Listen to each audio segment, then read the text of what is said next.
Thanks for that. Appreciate it. Let's go to the Trade Minister now and the Shadow Environment Minister, Craig Emerson and Greg Hunt. Gentlemen, good morning to you both. Good morning. Craig, this shows it's more than just personalities, doesn't it, with the government? It's key electoral issues as well, where the Labor brand's just crumbled. It must be a day ending in AY. We're talking about opinion polls again. I think a legitimate criticism in the past of this program and other media outlets of governments of both political persuasions is that they govern for the short term, they're poll-driven, they're populist. Well, what we're doing is governing for the long term, putting in place the necessary reforms, and we don't roll out of bed every morning, check the opinion polls and then say, well, we better do what the opinion polls tell us to do. That was the basis of criticism over a number of years. I think that criticism was fair enough. The people actually do expect governments to make the hard decisions. We're not making decisions on carbon pricing because of the heck of it, because it's fun. We're doing it because we believe this is a fundamentally important long-term reform. You've been around politics for a long time, and to see all of those issues like education and health and even the economy. You're a minister in that area.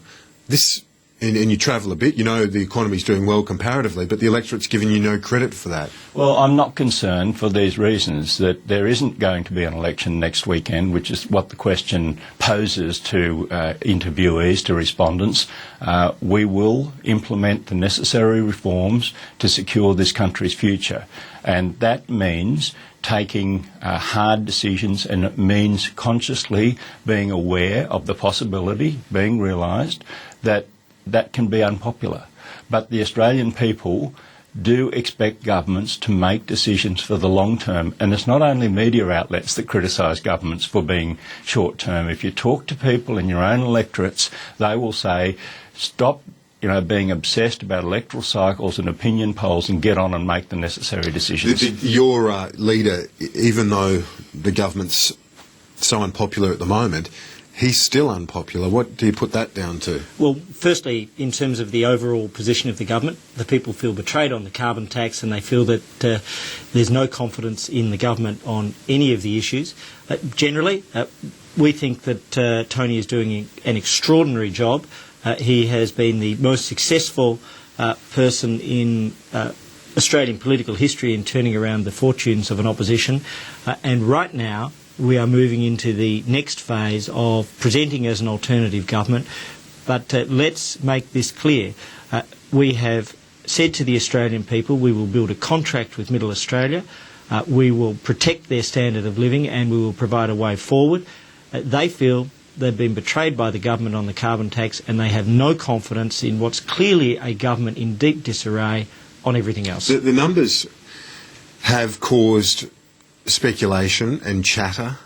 We know that within the Labor ranks. People say it's the media, but obviously it emanates from something, and that is within the Labor caucus. There's nervous marginal seat holders and others.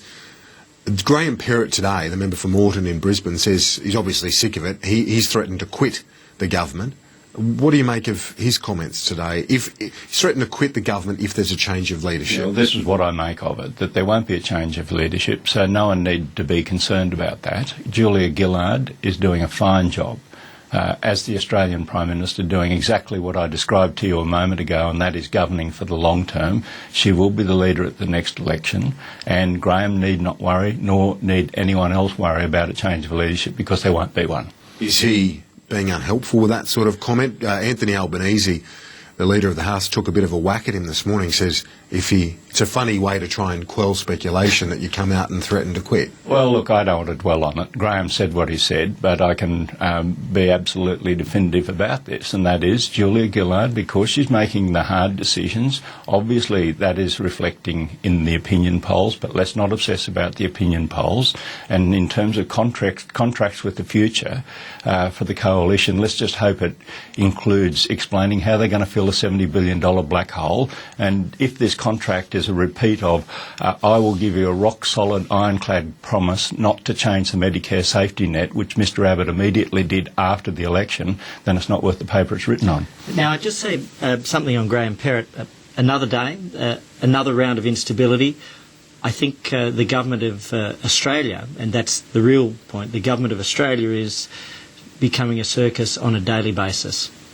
Well, Gee, that's a profound comment. Well, it's unfortunately it's utterly true. Craig, Each day there is a new round of leadership speculation, and this government is descending into to farce. It's descending into something let's ask Craig chaos. a question about the thing. I want to move on from this and get to the issues, but just as an individual, you didn't want the change in the first place.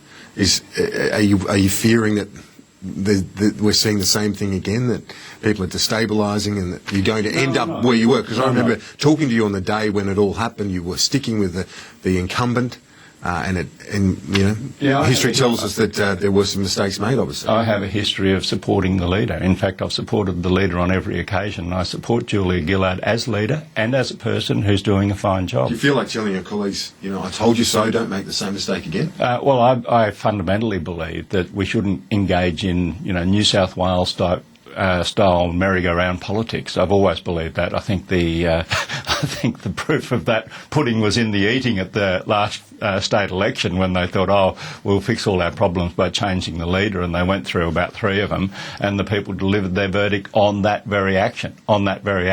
Well, let's take a quick break. We'll be right back and get through migration and carbon tax. Stay with us.